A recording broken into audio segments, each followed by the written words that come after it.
Buenos días, buenas tardes, buenas noches. Mi nombre es Matilde Lalín y voy a presentar un trabajo conjunto con Jean Laflamme.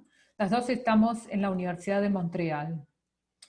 Primero que nada, quería agradecerles la oportunidad de poder presentar nuestro trabajo y también agradecerles a quienes están viendo este video. El título de nuestra presentación es Puntos de ceba de triángulos casi equiláteros. Es un problema geométrico que podemos abordar con métodos de la teoría de números y de la geometría algebraica. Entonces, antes de hablar de nuestro problema particular, voy a hablar un poquito de otros problemas geométricos similares. El primero es el problema de los números congruentes. Un entero positivo n se dice congruente si existe un triángulo rectángulo cuyos lados son racionales y cuya área es igual a n.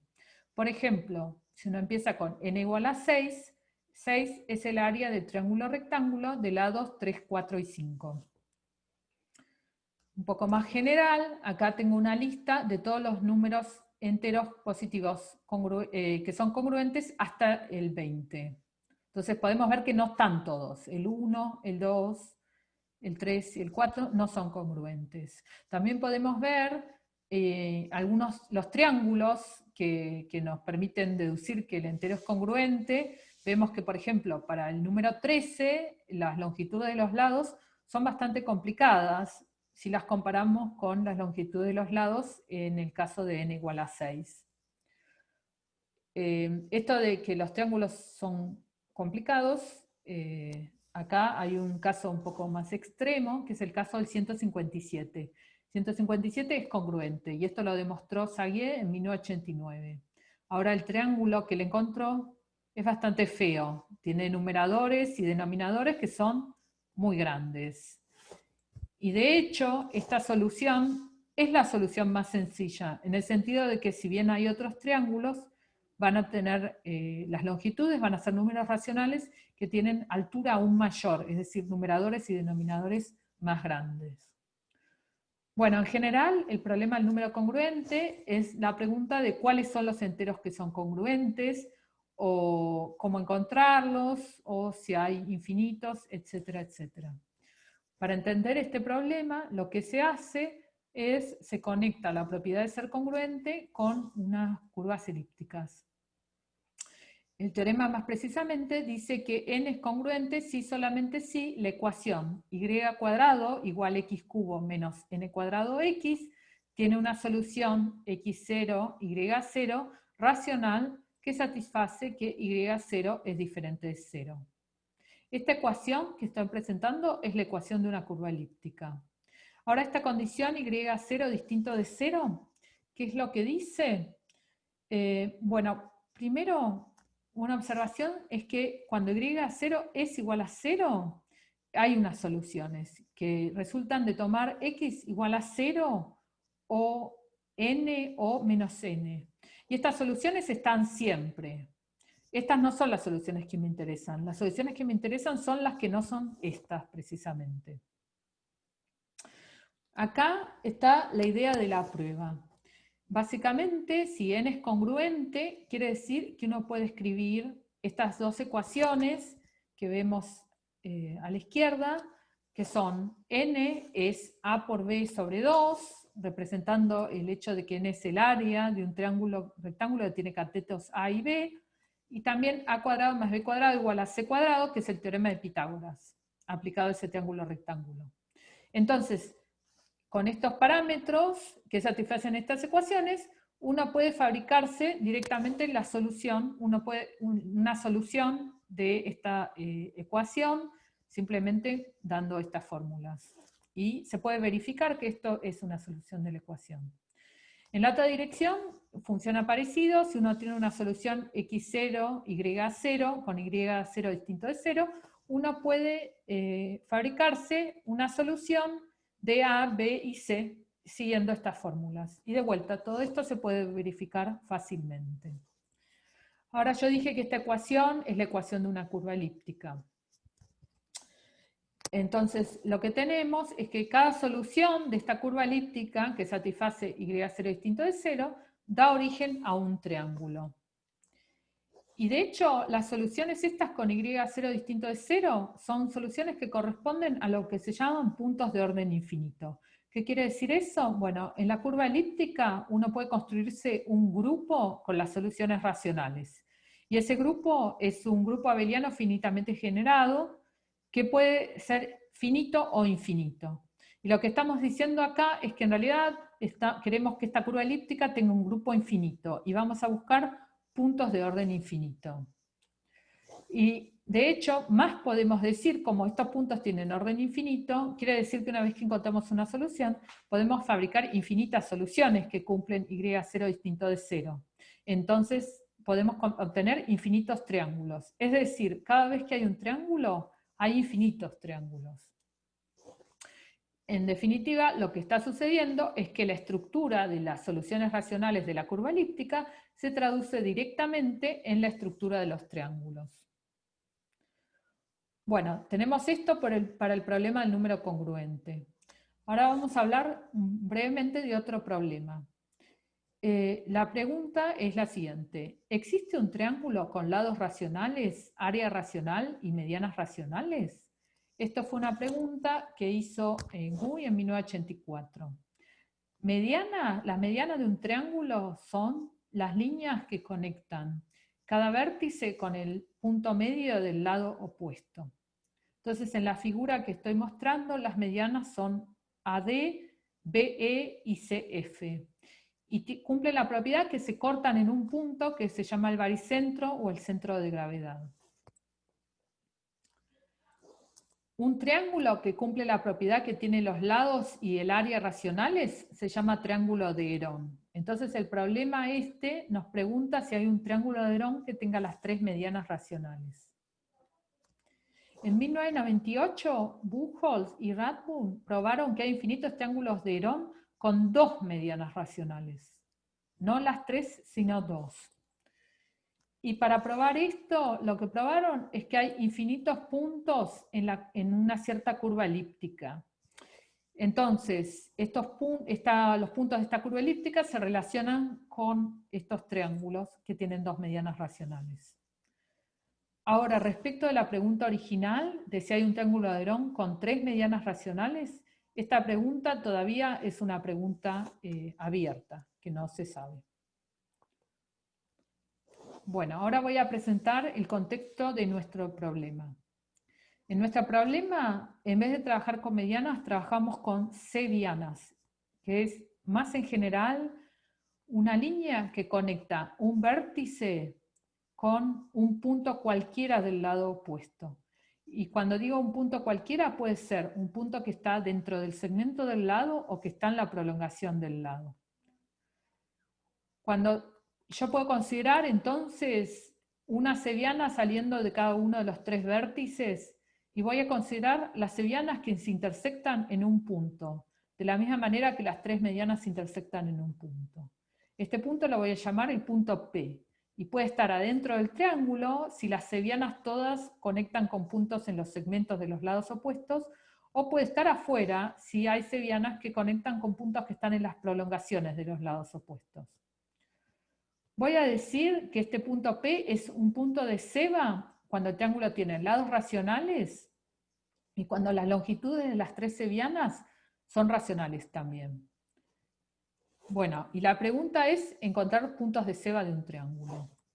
Por ejemplo, cuando yo tengo un triángulo de Herón, el ortocentro, que es la intersección de las tres alturas, es un punto de ceba. ¿Por qué? Porque en un triángulo de Herón uno tiene la condición que el área es racional. Y como los lados son racionales, quiere decir que las alturas también tienen que ser racionales. Buchholz, en 1989, probó que se puede construir un punto de ceba nuevo a partir de uno que ya es conocido. Entonces, en particular, si uno tiene un triángulo de Herón, uno puede construirse una familia infinita de puntos de ceba, empezando por el ortocentro. Ahora, el problema que nosotros vamos a considerar tiene que ver con triángulos casi equiláteros. Un triángulo con lados enteros es casi equilátero si las longitudes de sus lados son tres enteros consecutivos. Por ejemplo, el triángulo rectángulo de lados 3, 4 y 5 es casi equilátero. Nuestro teorema es que si tenemos un triángulo ABC casi equilátero, para casi todas las sevianas racionales hay un número infinito de puntos de Ceva en la seviana fija racional. En particular, ABC tiene infinitos puntos de Ceva. O sea, tiene infinitos puntos de Ceva, pero además puedo hacer infinitos puntos de Ceva en la seviana que yo elijo racional, para casi todas. Y lo mismo probamos para un triángulo equilátero racional. Un triángulo equilátero racional es un triángulo equilátero cuya longitud de lado es un número racional. Pueden pensar que es 1, si quieren. Antes de continuar, quiero remarcar que este resultado es independiente de si el triángulo es de Herón o no. No estamos pidiendo ninguna condición sobre el área.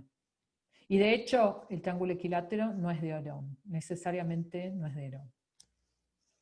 Bueno, ¿cómo hacemos para probar este resultado? Lo que hacemos es relacionar los puntos de Ceva con puntos de vuelta de una curva elíptica. Pero acá tenemos varios parámetros. No es simplemente una curva elíptica, sino que los coeficientes dependen de la longitud del lado y también de la elección de la seviana. Porque yo lo que voy a hacer es buscar los puntos de Ceva sobre una seviana particular. Entonces, si se fijan los lados de longitud b-1, b y b+1, los puntos de Ceva de una seviana racional fija corresponden a ciertos puntos de esta superficie elíptica. La ecuación de la superficie elíptica que les estoy dando es una superficie elíptica racional. Pero en realidad estoy haciendo un poco de trampa acá. Lo que tendría que considerar es una superficie elíptica K3. Lo que vamos a hacer es probar que la superficie elíptica racional tiene infinitos puntos y eso va a traducirse en que hay infinitos puntos de Ceva. De hecho, es suficiente comprobar que la superficie elíptica racional tiene infinitos puntos, no hace falta trabajar con la superficie elíptica K3. Para ser más precisa, nuestro resultado es que el grupo de Mordell-Weil de la superficie elíptica satisface que es isomorfo a z cuadrado por z módulo 2. No solo eso, sino que además damos 3 puntos que sirven de generadores para la parte libre y para la parte de torsión. Para el caso del triángulo equilátero hacemos lo mismo, pero en este caso podemos trabajar directamente con la superficie elíptica K3, ya que las ecuaciones son más simples. De vuelta, para el caso de la superficie elíptica K3, probamos que el grupo de Mordell-Weil es z cuadrado por la parte de torsión, que es z módulo 4 por z módulo 2, y damos los generadores precisos. ¿Cómo hacemos para estudiar estas superficies elípticas? Bueno, en principio el grupo de Mordell-Weil satisface que es el cociente de dos retículos. El retículo de Nerón-Severi, que corresponde a los divisores módulo de equivalencia algebraica, y es un grupo abeliano finitamente generado, cuyo rango es lo que llamamos el número de Picard, y el retículo trivial, que está generado por la sección 0 y los componentes de la fibra. Se puede definir un pairing en el grupo de Mordell-Weil, y eso le da una estructura de retículo a la parte libre. Entonces, el retículo de Mordell-Weil va a ser la parte libre junto con este pairing, que es un pairing de altura. Tenemos la fórmula de Yoda-Tate que nos relaciona el rango del retículo de Mordell-Weil o del grupo de Mordell-Weil con las singularidades y con el número de Picard. El número de Picard, cuando tenemos una superficie elíptica racional, es 10. Y para una superficie elíptica K3 está acotado por 20. Los MB que vemos acá, MNU que vemos acá, corresponden con números de componentes de cada fibra singular. Y esto se los puede calcular usando el algoritmo de Tate. Así que esta parte que los MB es algo que podemos calcular razonablemente bien. Entonces, si conocemos el número de Picard, como es el caso de las superficies elípticas racionales, esta fórmula nos da directamente el rango. Para el caso de las superficies elípticas K3, esta fórmula nos acota el rango. Otra fórmula que tenemos es la fórmula del discriminante, que relaciona los discriminantes de los retículos de Néron-Severi, el trivial y el Mordell-Weil. De vuelta, para las superficies elípticas racionales, tenemos información extra, ya que el retículo de Néron-Severi es unimodular, y entonces el valor absoluto del discriminante es 1. El discriminante del retículo trivial se lo puede calcular trivialmente, usando de vuelta el número de componentes de cada singularidad. Entonces, en esta fórmula, lo que es complicado, en realidad, es el discriminante de Néron-Severi, si no saben para cuando el caso que no es una curva, una superficie elíptica racional, y el discriminante de Mordell-Weil. Entonces, ¿cómo se usan estas fórmulas? Lo que podemos hacer es, los puntos estos que les mostré antes, que los generadores, uno los puede encontrar haciendo cálculos numéricos con la computadora. Y una vez que uno encuentra los puntos, uno puede encontrar el discriminante del retículo que generan los puntos que tienen orden infinito, usando modelos de Néron. Entonces después, una vez que uno tiene el discriminante de este retículo, lo puede comparar con el valor absoluto del discriminante del retículo de Mordell-Weil, que nos predice la fórmula del discriminante. Entonces, como P y R están en el retículo de Mordell-Weil, si el valor de discriminante es el mismo, quiere decir que son generadores. Pero claro, todo es más fácil cuando las superficies son superficies elípticas racionales. Y por eso, en el caso de los triángulos cuasequiláteros, van a ser esas las superficies que vamos a estudiar. Bueno, acá está el teorema de nuevo. ¿Cómo termina la prueba? ¿No? Porque supongamos que ahora entendemos qué pasa con estas superficies elípticas, pero queremos ver cómo se traduce esto en el teorema. Y para eso vamos a usar dos resultados más. El primero es el teorema de especialización de Silberman, que lo que dice es que si yo conozco el rango de Mordell-Weil de una superficie elíptica, lo que puedo hacer, puedo usarlo para acotar por debajo el rango de Mordell-Weil de una especialización del parámetro. Es decir, cuando yo fijo mi Ceviana, yo le voy a dar un valor a B corta. Y entonces voy a obtener una curva elíptica, porque todos los valores de los coeficientes van a estar fijos. Ahora, el rango de esa curva elíptica, lo que yo quiero es que sea positivo. Y bueno, el teorema de especialización de Silberman me dice que para casi todos los valores que yo le dé, ese rango va a estar acotado por debajo del rango de la superficie elíptica que yo ya probé que es positivo. Otro teorema que necesitamos es el teorema de Poincaré y Hurwitz, que dice esencialmente que los puntos racionales de curva elíptica son densos en los puntos reales. Bueno, esto que estoy diciendo no es del todo preciso. En realidad hay que considerar ciertos casos, pero la razón por la que necesitamos un resultado de este tipo es porque el problema geométrico nos impone también ciertas condiciones en el parámetro B corta.